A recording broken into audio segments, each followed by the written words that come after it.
C'est un petit moment d'histoire, mine de rien, qui pourrait se jouer sous nos yeux. Sergio Busquets est dans le collimateur des fans du Barça qui réclament qu'il soit mis sur le banc. Hier soir, sur Twitter, on a eu le hashtag Busquets sur le banc en espagnol qui était en tendance pour demander que le joueur ne joue plus au poste de sentinelle. Et dans le même temps, Frenkie de Jong, aujourd'hui au Barça, continue de souffrir, continue de stagner au milieu de terrain et quelques rumeurs dans la presse disent que Xavi serait même prêt à placer le Hollandais sur le banc au détriment de Pedri et Gavi au milieu de terrain. Et malheureusement, depuis quelques semaines, il y a plusieurs rumeurs de départ du Barça qui sont arrivées car le Barça pourrait profiter de la grosse valeur marchande du joueur pour le vendre l'été prochain. Aujourd'hui, le peuple blaugrana réclame Frenkie de Jong en numéro 6 et ce serait un scandale énorme, une catastrophe à long terme du projet sportif du Barça qu'il parte du club l'été prochain en étant poussé vers la sortie littéralement. Et c'est enfin intéressant de voir que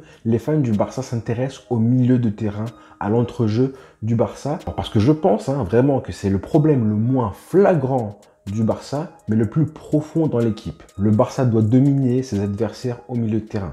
C'est la base de notre jeu depuis des années. Sauf que là, le Barça aujourd'hui, ce n'est pas le cas. Et c'est en grande partie à cause de M. Sergio Busquets et son rendement à chaque match. Le Classico a été un symbole de déchéance parfait où Sergio Busquets a été ce symbole de déchéance car il est clairement à la rue sur les 3 buts encaissés du Barça. Alors aujourd'hui, le peuple blaugrana en a marre. On en a marre de voir Busquets se faire bouger physiquement au moindre pressing adverse quand il n'est pas dans son fauteuil. On en a marre de voir Busquets ralentir le jeu et faire la passe trop tard alors que le jeu demande de jouer plus vite. On en a marre de voir Busquets rater ses passes longues alors que s'il les réussissait, ce seraient des passes qui pourraient être décisives car elles pourraient se transformer en but ensuite. On en a marre de voir Busquets constamment en retard sur les replis défensifs et courir après le ballon parce que monsieur est tout le temps en retard, il a un temps de retard, parce que monsieur est beaucoup trop lent, mais surtout parce que monsieur est complètement mal placé, ce qui oblige les autres milieux de terrain, comme Frenkie de Jong justement, à combler les brèches qu'il a causées. On en a aussi marre de voir le Barça se faire trouer en transition, sur les contres, avec une seule passe en profondeur. Là, j'ai parlé de ce qu'on ne veut plus au Barça. Maintenant, je vais parler de ce qu'on aimerait avoir comme numéro 6. On aimerait avoir un numéro 6 beaucoup plus complet que le Busquets de 34 ans aujourd'hui. Aujourd'hui, ça fait quand même 12 ans que Busquets est titulaire au Barça. 12 ans, les frères. Et il y a 12 ans de ça, il avait pris la place du grand Yaya Touré. Le grand Yaya Touré au sommet de son art au Barça, éjecté du trio du milieu de terrain du Barça par Busquets, 21 ans à l'époque, alors qu'ils n'ont absolument pas le même profil, d'accord? Ils n'ont absolument rien à voir. Donc du coup, comment on est passé d'un milieu de terrain avec Yaya Touré, Xavi et Iniesta à un milieu de terrain avec Xavi, Busquets et Iniesta, alors que Busquets et Yaya Touré n'ont absolument rien à voir entre le profil des deux joueurs? Eh bien évidemment que Busquets correspondait parfaitement au système de Guardiola, celui qui voulait mettre avec une possession encore plus grande, aussi en plaçant Messi en faux neuf.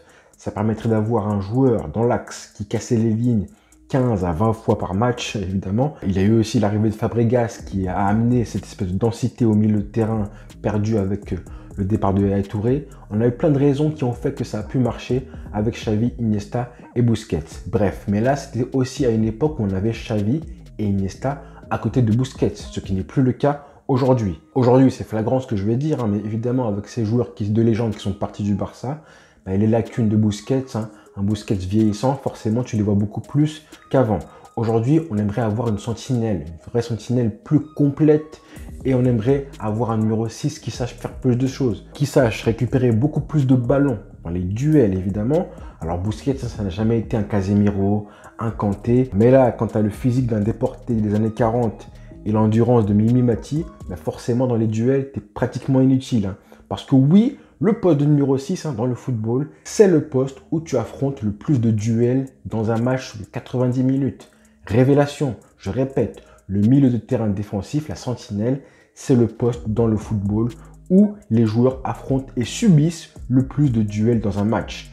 Vous êtes au duel face au milieu de terrain adverse, face aux attaquants adverses, vous êtes au duel dans les duels aériens, vous subissez le pressing, c'est insupportable et il faut être au duel constamment, d'accord? Donc on aimerait avoir un numéro 6 qui réponde à l'intensité des équipes adverses, c'est important. Deuxième chose, on voudrait un numéro 6 qui soit beaucoup plus précis dans le jeu long, évidemment, dans les passes longues Et même sur les coups francs lointains du Barça, on aimerait un numéro 6 qui sache les tirer. Un numéro 6 qui sache aussi frapper au but quand il a de l'espace devant lui. On aimerait aussi un Busquets sur un numéro 6 qui soit plus vif dans les petits appuis avec le ballon. Parce qu'aujourd'hui, on va pas se mentir, quand Sergio Busquets subit le pressing adverse, on a peur, on a très peur. Le numéro 6 au Barça, la sentinelle, la regista au Barça, c'est un poste tellement important chez nous. Tellement important.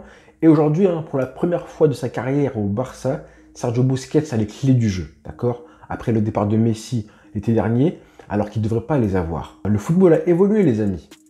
Et ça n'existe presque plus les sentinelles comme Busquets qui ont des si grosses lacunes dans les duels, dans l'intensité. Même Pep Guardiola à Manchester City est parti chercher un Rodri comme sentinelle à l'Atlético pour faire face à l'intensité de la première ligue anglaise. Un autre joueur qui aurait très bien pu coller au Barça, c'est Dani Parejo de Villarreal, là, qui joue aussi sentinelle dans son club. Faut pas oublier que c'est un joueur qui est très rugueux dans les duels. Et dans le cas inverse, les joueurs catalogués comme numéro 6, casseur, destructeur, comme Casemiro, comme N'Golo Kanté encore une fois, ou même comme Fabinho à Liverpool, tous ces joueurs-là, eux, inversement, ils ont progressé énormément au fil des années pour apprendre à se projeter vers l'avant, pour aussi être à la construction du jeu, pour progresser aussi dans l'intensité, dans le jeu, être fort techniquement. Et désormais, c'est des joueurs qui apportent énormément à leur équipe dans la projection. Et j'ai envie de dire que même les vrais sentinelles de l'époque, rappelez-vous les Thiago Motta, les Pirlo, les sentinelles à l'ancienne école, Xabi Alonso aussi, et non seulement des joueurs très forts physiquement, mais c'était aussi des sentinelles qui étaient très bien accompagnés sur le terrain par des joueurs qui apportaient du muscle au milieu de terrain. On oublie qu'à la Juventus, Pirlo, il avait Arturo Vidal et Paul Pogba ou Marquisio qui apportaient cette densité physique au milieu de terrain. Quand eux étaient à la création, au Milan AC, il avait encore Sidor, Gattuso, c'était encore pire que ça. Thiago Motta à l'Inter, il avait Cambiasso, Sneijder et j'en passe. Au PSG, il avait Verratti, rappelez-vous. Voilà, donc toujours des milieux qui accompagnaient un petit peu ces joueurs-là. Et aujourd'hui, Frenkie de Jong, il accompagne Busquets au milieu de terrain. Et c'est lui qui fait tout le sale boulot à sa place, ou presque. Donc c'est lui qui est trimballé à tous les postes du milieu de terrain pour essayer de faire le pompier quand le Barça se fait trouer en transition. Alors certes, il a le niveau de jeu et le volume de jeu pour faire ça, et l'endurance aussi, mais ça ne devrait pas être son rôle premier. Alors le peuple réclame Frenkie de Jong en numéro 6. Moi personnellement, je suis à moitié pour et à moitié contre. Parce que le problème là, c'est que les gens voient seulement les côtés positifs de mettre de Jong en 6. Ils parlent que du positif. Ils ne voient pas trop le négatif et les problèmes que ça pourrait causer au Barça. Beaucoup parlent de la relance de Frenkie de Jong, sa relance et sa capacité assez bonne à se sortir du pressing, son agressivité dans les duels. Tout ça c'est vrai, mais personne ne parle des joueurs qui doivent accompagner Frenkie de Jong parce que lui c'est pas un gratteur de ballon naturel comme un Kanté, comme un Casemiro. Physiquement c'est loin d'être un monstre aussi, même s'il se débrouille très bien et qu'il compense avec son agressivité et son endurance, c'est sûr et certain. Mais ce n'est pas un joueur qui a ce don naturel pour intercepter les ballons comme Busquets et sa lecture du jeu légendaire. Il est très bon dans les duels, mais c'est pas comparable à d'autres références à son poste. C'est pas non plus une toupie. Ce joueur qui est à l'aise dos au but face au pressing, comme Xavi l'était à l'époque ou Verratti aujourd'hui, ou même Thiago Alcantara, ce joueur qui a ce goût du risque dans la relance. Alors attention, il est assez bon à ce poste-là, mais ce n'est pas un taulier, d'accord? Lui, ce qu'il préfère, c'est avoir le jeu en face de lui, quitte à redescendre très bas entre les deux défenseurs centraux, comme c'était le cas l'année dernière quand Koeman le faisait jouer en défense centrale, rappelez-vous, il avait tout le jeu devant lui. Il n'avait pas l'obligation de se retourner pour démarrer les actions. Et ça, il aime ça. C'est vrai qu'à l'Ajax, il jouait numéro 6, mais c'était un numéro 6 particulier. Il n'était pas tout seul au milieu de terrain à l'Ajax. Et souvent, il jouait en double pivot avec un joueur ultra physique et ultra compétent comme Lars Schöne, un excellent joueur qui joue maintenant en Italie aujourd'hui. Et devant eux, il y avait Donny van de Beek qui renforçait le milieu de terrain. Et l'Ajax jouait aussi comme le Barça à l'époque, il y a 10 ans, avec un faux neuf qui s'appelle Monsieur Dusan Tadic, qui lui aussi aide au milieu de terrain, parce que de base, c'est un numéro 10. Et d'ailleurs, rappelez-vous les déclarations de Eric Ten Hag, la première année où Frenkie de Jong arrive au Barça, lui, il ne comprend pas le poste que Valverde et Setien donnent à De Jong. On est en février 2020, Valverde a déjà été viré, mais Frenkie de Jong joue depuis 6 mois au Barça à un poste qui n'est selon lui pas le sien. Rappelez-vous, il dit « J'ai demandé une fois à Frenkie de Jong s'il était numéro 10. Ce n'est pas un joueur offensif. C'est un joueur qui assure le retour offensif, l'approvisionnement. Il permet au buteur et aux donneurs de passes décisives d'être en position. Raison pour laquelle nous avons ajusté notre système. Nous avions joué à l'Ajax avec 1-6, puis nous sommes passés à 2 milieux défensifs. Frenkie ne peut pas être placé dans une boîte. C'est un milieu de terrain moderne.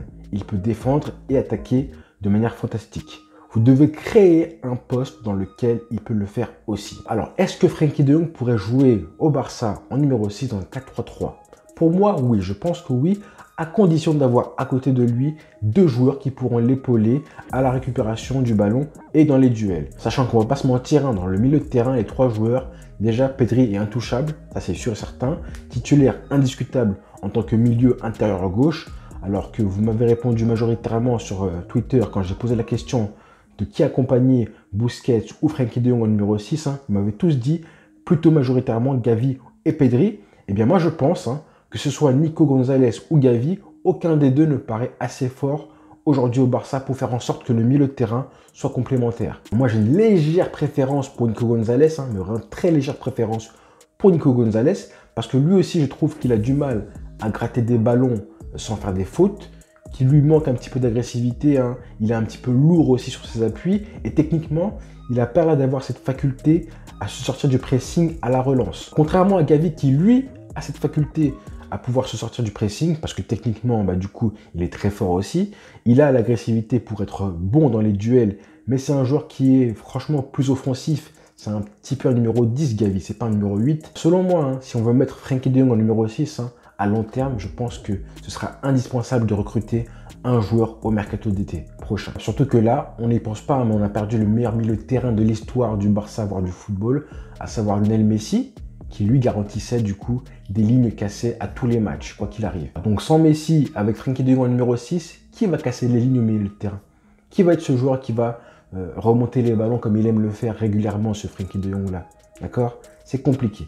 On sait qu'il n'y a presque aucune chance pour que Xavi mette De Jong en numéro 6 au détriment de Busquets. Il faut partir du principe que Busquets est intouchable. C'est le nouveau capitaine du Barça depuis 6 mois, évidemment. C'est son ancien coéquipier au club. Il a régulièrement dit que Busquets était indéboulonnable. Donc c'est compliqué. Voilà les amis. Bonne journée à tous. On s'abonne. J'espère que vous avez aimé la vidéo. Bonne soirée à tous. Ciao.